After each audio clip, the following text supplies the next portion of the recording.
All right, we'll get started in just a second.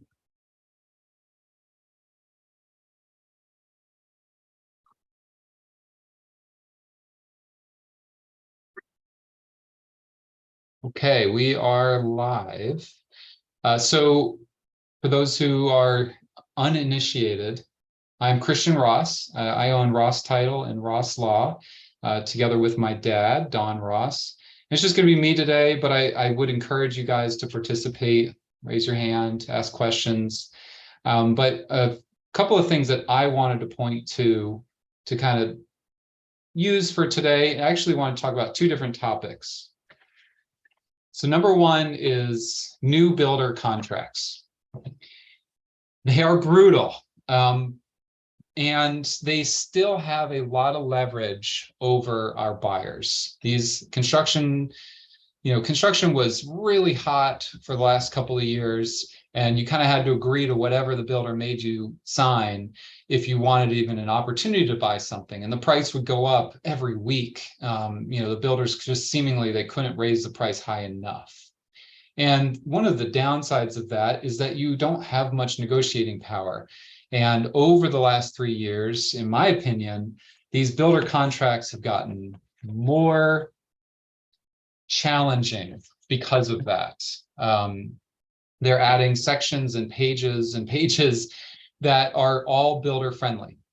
They're not, if I compare it to maybe a NABOR or a FAR/BAR contracts, those contracts are realtor friendly. They're designed by realtors to help keep deals together. And then secondarily, they're meant to be fair for the buyer and seller. They're meant to get to the closing. And if you remember, my motto is get it under contract, protect your client, get it closed. I would propose that these builder contracts, they don't have that same motto. These are meant to get it under contract and close. And I suppose protect the builder. Maybe that's the change, is meant to protect the builder. They don't protect you, they don't protect the buyer, they protect the builder. Let's talk about a couple of reasons why I feel that way.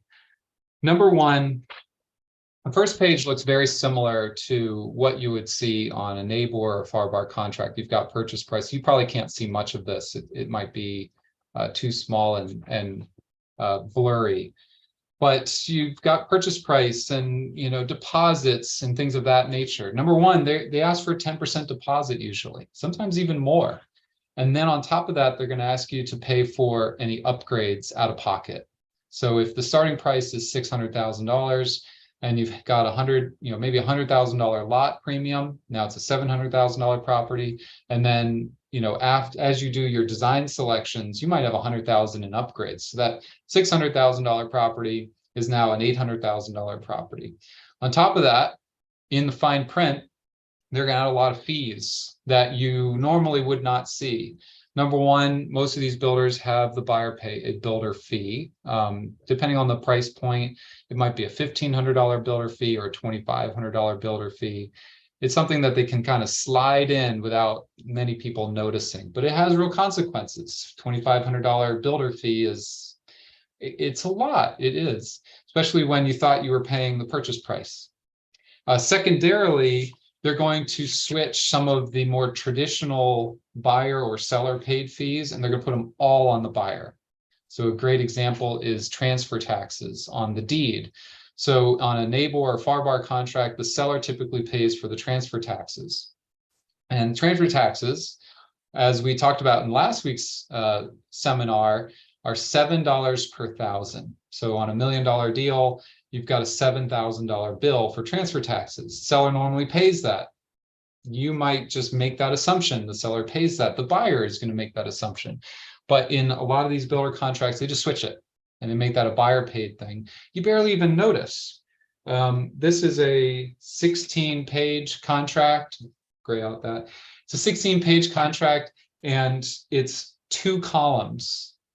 And it's super tiny. It maybe is like an 8 size font or maybe a 10. It's really hard to read this thing, and they don't send it to you electronically. Sometimes they'll fax it or they'll make a copy, and it's a little blurry. I think all that is a little bit by design. because the less you can read, the less you can fight them about it. So transfer taxes could switch over. Just in those two fees, you're going to see a significant increase in price over what you thought you were going to. It could be 10,000. Now, the hard part is if you knew up front that it was 10,000 more than what you normally would have paid, you can probably rationalize it. They've got you in the sales room, you want to buy it, and you're like, hey, it's 710. That's the real number. It's 810. That's the real number. The buyer would probably still sell houses. But they don't do it that way. They hide it in the fine print.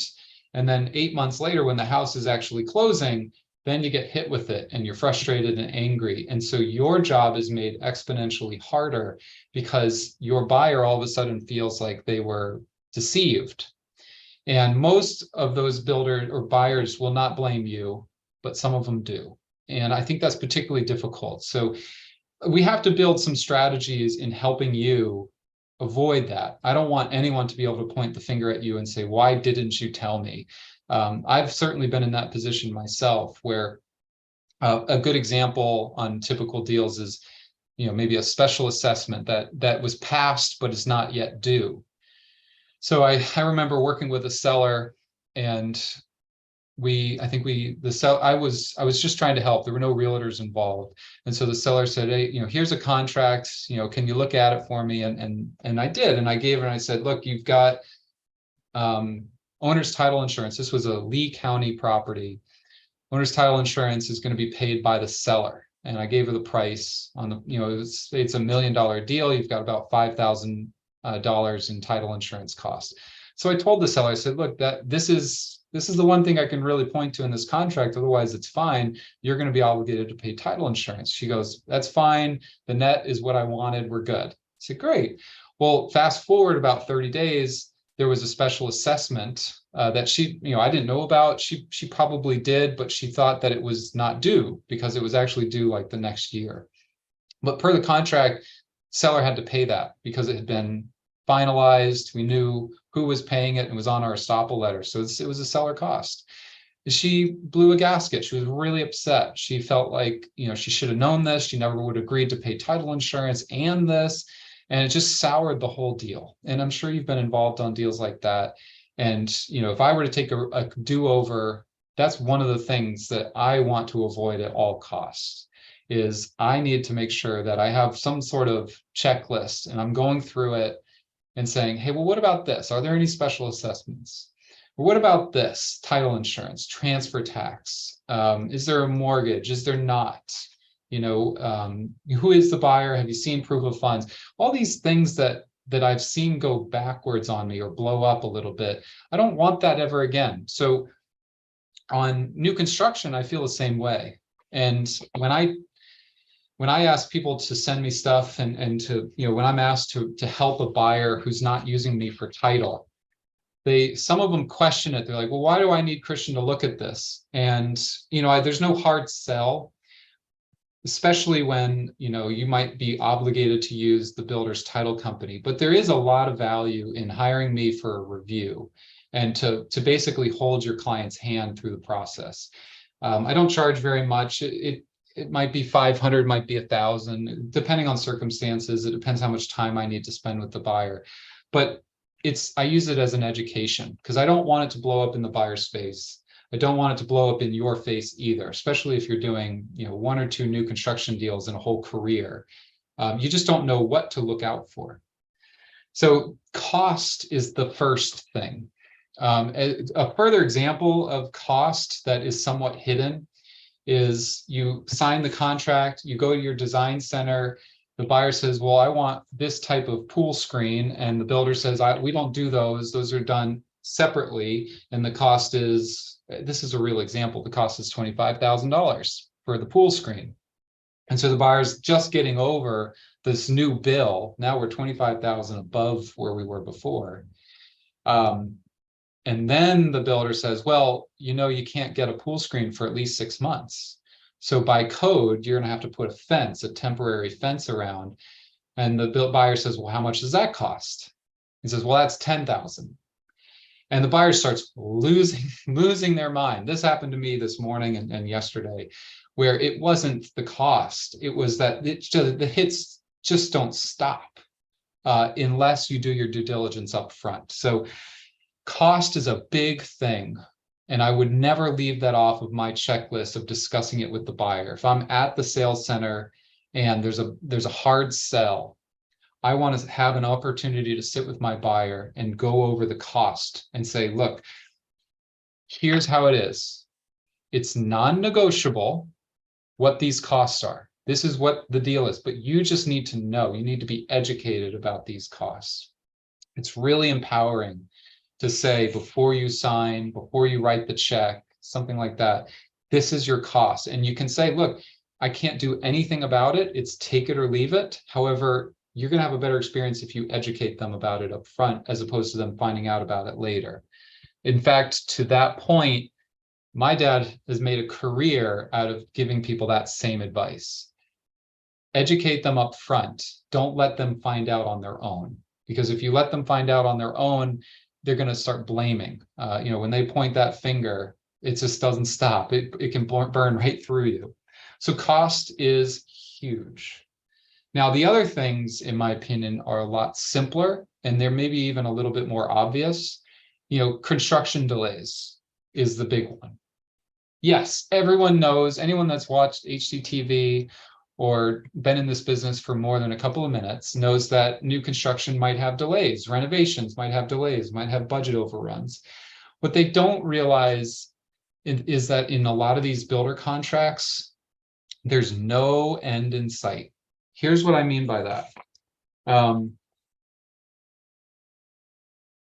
don't want to spend my time looking at the contract, but this contract specifically, I was reviewing it last night, says that the closing date on the contract is simply an estimate. And then it talks about force majeure events, inventory issues, labor shortages, municipality deadlines or stop work orders. And it says none of these things are the fault of the seller, even if they are. And that your closing date can be unilaterally extended by the builder indefinitely.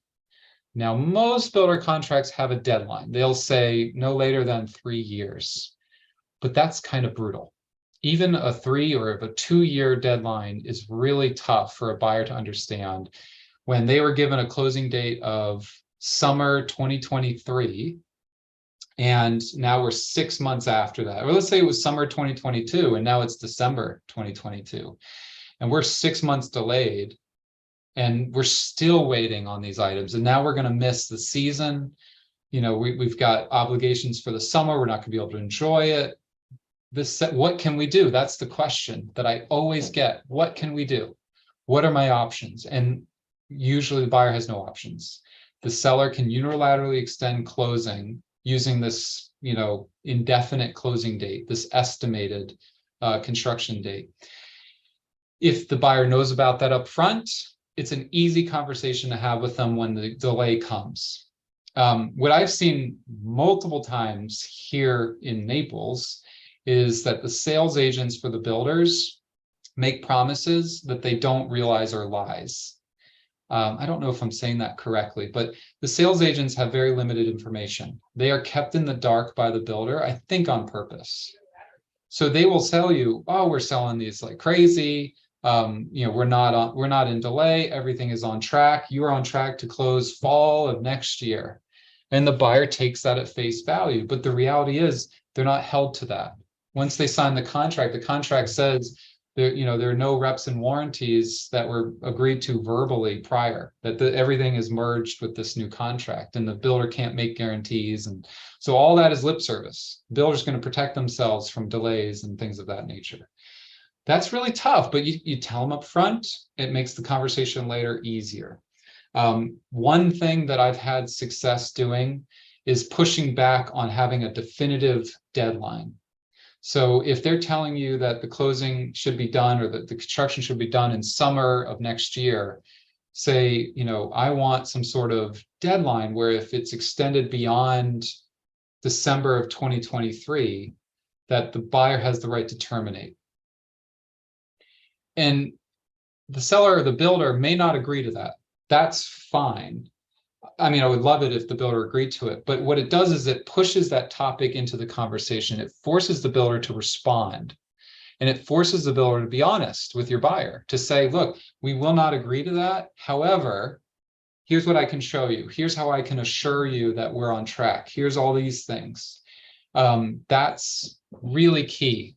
But I have seen a good amount of contracts where they'll put that in there. So if you have a builder contract that says it's a 3-year deadline for the builder to do this construction, usually I can get that down to 2 years. And then I feel like I've driven a lot of value. And, if I did that off of your recommendation or your referral, then I've driven value to you and your clients. So it's a really powerful thing in that sense. The other part of this is kind of something that you might expect. And that is, the design changes, choices, availability are very limited. You may not have that sort of flexibility. You may not be able to see much of the the things that you saw in the model home. And the model home is just an example. It's no guarantee is what's available. All right, so my dad actually put a question out here. He asked me to point out the recession. I think he's talking about the rescission period, where you have the right to rescind. So that is a good point. I believe I know what he's talking about. In a lot of these contracts, you have like a 5, 10, 15-day period to comply with Florida statutes regarding condos or HOAs, where the buyer has the ability to review condo docs and things of that nature within a certain time frame, but it's very limited. I think with condos, it's 15 days. I'm not sure what it is with HOAs, but these are new construction scenarios. So that's huge. If your buyer gets really riled up and wants to sign something that weekend, I think that's great, knowing that they probably have, likely have the right to terminate later, given that statutorily protected period to review HOA and condo. A lot of times the builder will even reference that in the contracts. You want to look for that in there. My dad also recommended an inspection company doing walkthroughs if permitted. Helps with a punch list and 1-year warranty. So that's true. I think inspections are huge, especially if you can negotiate it into the contract at certain timeframes. So most of these contracts specify that you can't be on the property, not without written permission from the builder, because they don't want you interfering. You don't own it yet. They don't want you messing something up. So if you negotiated some sort of addendum to the contract saying that you'll be permitted to bring your inspector at 5 different points throughout the construction, so that we know that it's moving along. Very powerful. It's helpful. And the more type thing. It also is very helpful if you have multiple draws, if the builder's requiring that you put money down throughout the process. It's definitely a value add. And then even if you can't do those things, you do have that final walkthrough period. So usually the CO is issued by the county or the city, and then you're supposed to do your walkthrough within 7 days of that. And if you can bring an inspector with you and negotiate that in advance, that's very powerful, because it's contractor to contractor negotiating, not some contractor bullying the buyer into saying, oh, that's normal, that's normal, that's normal. I think you have to be careful about saying normal if it's not normal. And so having more firepower is better.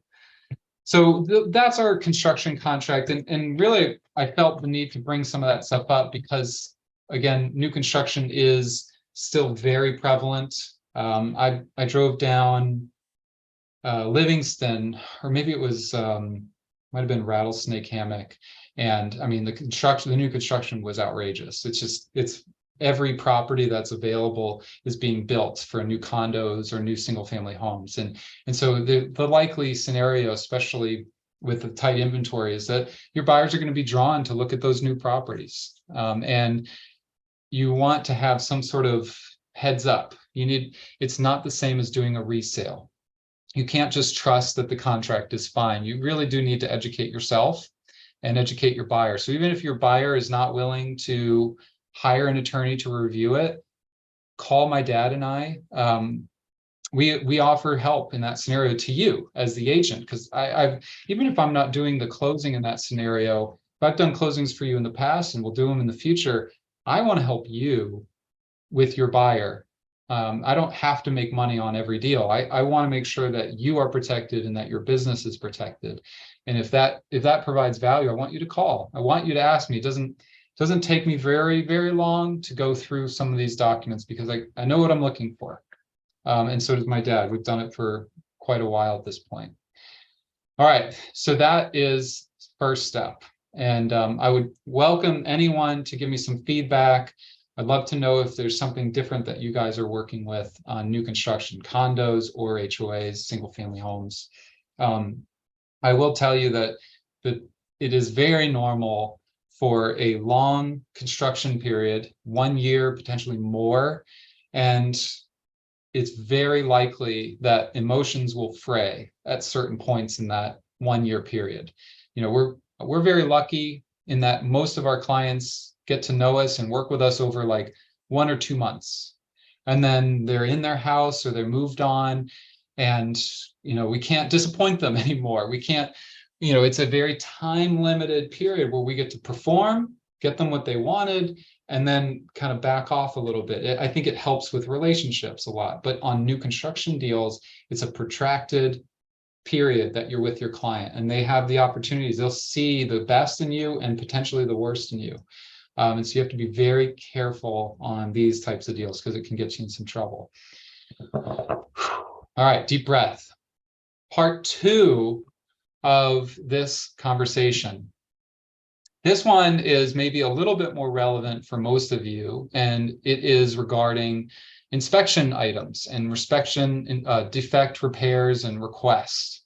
So I'll give you the primer on this. Let's assume we're using a NABOR standard contract.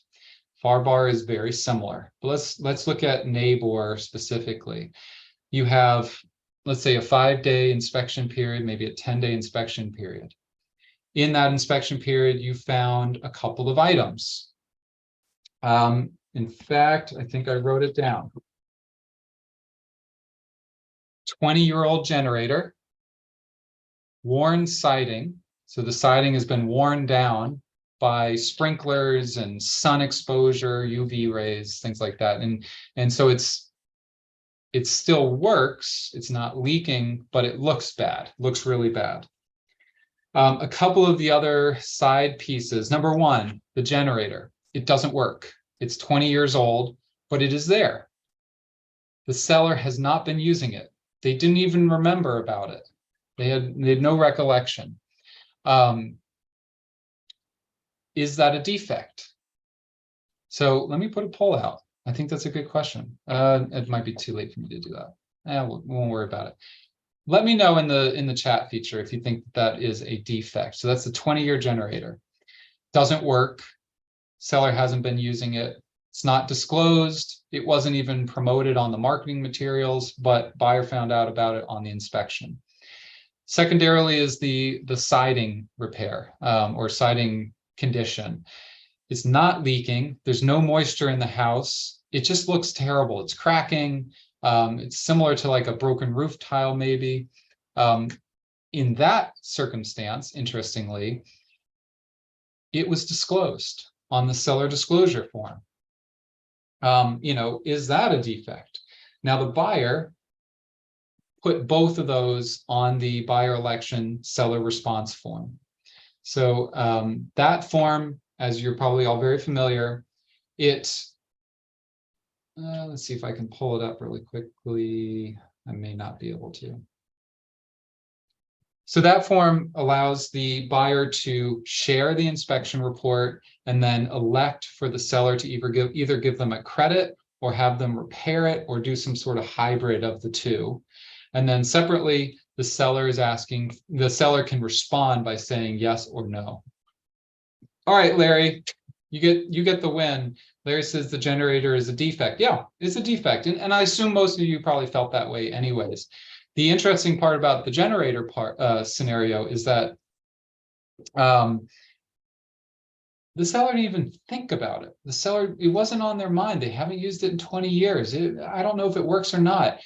It's still a defect. It's almost like if you never used the dishwasher the buyer doesn't really care about that. Does it work? That's what they care about. So in the neighbor contract, FAR contract, I think both of them would say that this generator is a defect. So the buyer asking for it to be repaired is key.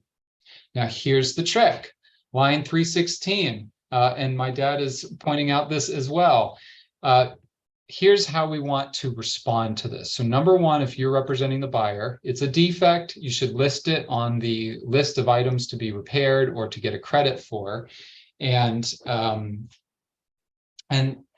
ask the seller to fix it, or ask the seller to give you money. That is your prerogative. You should be able to do that. Separately, you're the listing agent. How should the listing agent respond to this? And line 316 is really great. So our recommendation, line 316 says that the repair of the item shall not exceed its fair market value for a working version of that same item. So a 20-year-old generator that is working is worth what? I don't know, but we could probably get an estimate. We might be able to go on eBay. We might be able to ask the maybe the generator repair person and say, what do you think one of these things is worth if you were to find it online? And you get a number. Now, what I love is my dad's suggestion, which he says, double it. So the generator comes in at $1,000 for a 20-year-old generator that would be working. It's $1,000. If you double it to $2,000, it would be hard for a buyer to argue that you're not giving them fair value. And then you go and you get an invoice from that generator company to say, give me two things. Give me the cost to repair, and give me your estimate on what it's worth. Or maybe a third thing, give me the invoice for a brand new system. What would it cost to replace it with a brand new system? And then we would recommend you contact us and let us help you with this last part, which is how you're actually going to respond to the buyer's request. So in that scenario, we would say, we accept the generator as a defect, attaches an invoice to repair it, which we believe exceeds the fair market value of the item.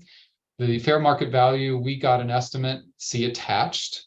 We are willing to double it and offer that as a credit so that you can then buy a brand new unit at your behest, so whatever you would like to do.